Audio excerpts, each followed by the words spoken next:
And there's nothing strange about it, or nothing that you have to study about it. No leaders to follow. Nothing. Just taking advantage of more and more opportunity. In every kind of way. That's the path that we're on.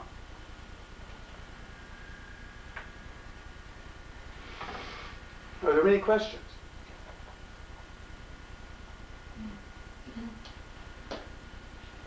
Yes? The Mayans knew something about after death? After death? Yeah, what happened after death? Yes, they did. They have a cosmology that covers after death. Actually, they have a time flow pattern where there is a star, the Orion's belt. Orion's belt is in line between the center of our galaxy, Earth, and Orion's belt, out. And the Mayan cosmology says that the spirit enters from outside the galaxy, from Orion's belt, comes in through Earth as a stopping point, and then when a person passes on, he goes on into the center of the galaxy, the black hole, and is regurgitated. That's been the life cycle. This whole evolution is leading past and out of that life cycle. None of us in this room have to die. Ever. We don't have to die. Medical technology right now has brought us up to where the life cycle, the life span of a man was about 45 years old, or about there, what, 45. Now it's up to 75 to 80. We've almost doubled our lifespan in the last few years.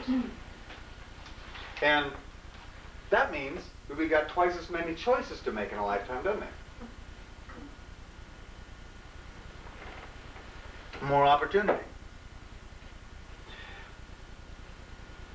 But as we go forward here, when we get over into here, like the fourth day right here, fourth night, we get free energy. Fifth day is the biggest blowout of consciousness in every one of these. So things like telepathy, levitation, free energy, all of that will be readily available to all of us. Genetic therapy is racing away. I mean, they're now doing gene therapy, and they're wondering how they're going to control the Olympic athletes. Because now Olympic athletes can take gene therapy to grow bigger muscles, and there's no way to test it. No way. And it's all done through gene therapy. So, how old do you want to be? Yeah, 33 to 35. That's when it was. The trick is stopping it there. Or just going back to it. You know, there's also time travel that's coming right up. We've already time traveled electrons. They've stopped light. Now, when you stop light, it increases the mass of the particle, which actually bends space-time. And they've actually teleported electrons now. So we know it's possible. We don't know what happened to the electron, but we know we've done good. So, all of it, once time travel shows up, what day is it really? You know? I mean, the mind is going to have a hard time with this stuff. It really will. Your intuition will be fine. The mind's going to you're going to get tweaked. We have just so much change and opportunity in front of us that we've got to wear shades. The future is so bright. And don't let anything, I mean, obviously, don't let anything, any worries about what might happen get in your way. All that's addressing your mind. You see, your mind evolved for one purpose, really. That is to look for danger. That's what its job was. Look for danger. Anything dangerous, we got to know what it is and all about it. And once all the danger is past, then we can get down to food and shelter and maybe some sex. But the mind is first looking for danger, which is why bad news sells. Because the mind is looking first for whatever might be dangerous. Yes? And so then in the fourth day or fourth night, does that mean the end of all economic slavery? Yes. Yes. It does mean absolute end of economic slavery. You know, a lot of people have lost their jobs, right? But they got to find out something during that. They found out that they weren't their job. A lot of people think that they are their position, that they are their responsibilities, that they are their aspirations, and all of a sudden those aren't there, and that person learned a huge lesson, and they got freed up from being stuck in that one thing. Yes? And how do you think the shift into ethics is going to affect global diseases such as AIDS that have been created by those in power? To put it bluntly. Well, it's coming out, I mean, what's actually coming out about the AIDS thing is that different people are susceptible to different degrees to it. Number one criteria for a person to get AIDS is a person who doesn't think highly of themselves. Irregardless of their activities, what's more, the basis of it is how the person feels about themselves. So that is going to be, your integrity has everything to do with how you feel about yourself. If you're not in integrity, then you're not going to feel good about yourself. And that opens the door to all sorts of things. Number one on the list of diseases, of course, is AIDS, but it opens the door to everything negative. And I think that this whole process is just an acceleration of it. Does that answer that question? Yes, it's like your consciousness is what attracts or repels these kind of things.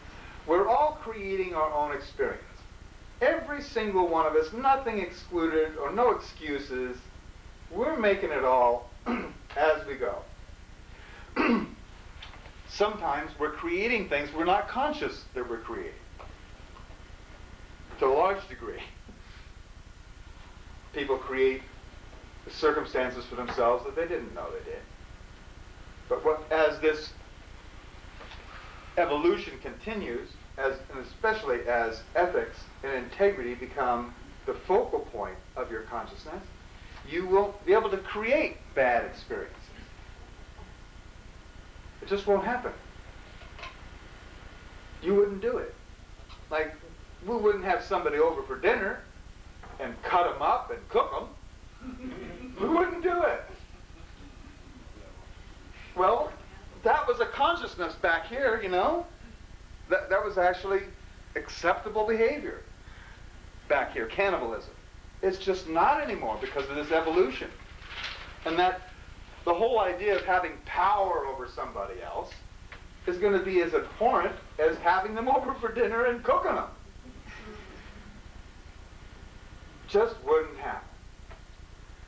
And there's nothing that we have to do to each other or for ourselves, nothing we have to do about this, except be aware of it, pay attention, get your intent together, keep your integrity intact, and ride your intuition. And it doesn't cost anything to do that. And you don't have to follow my words or anybody else's about how it gets done.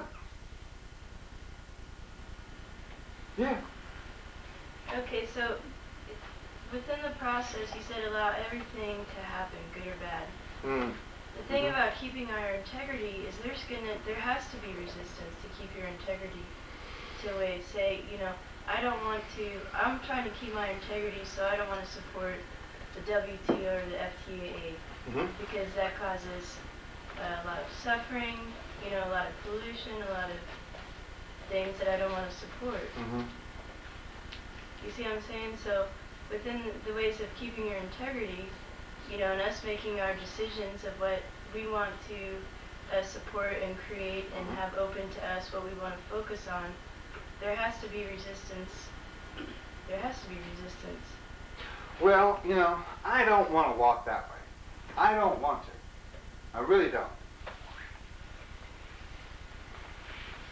What kind of resistance am I experiencing? None.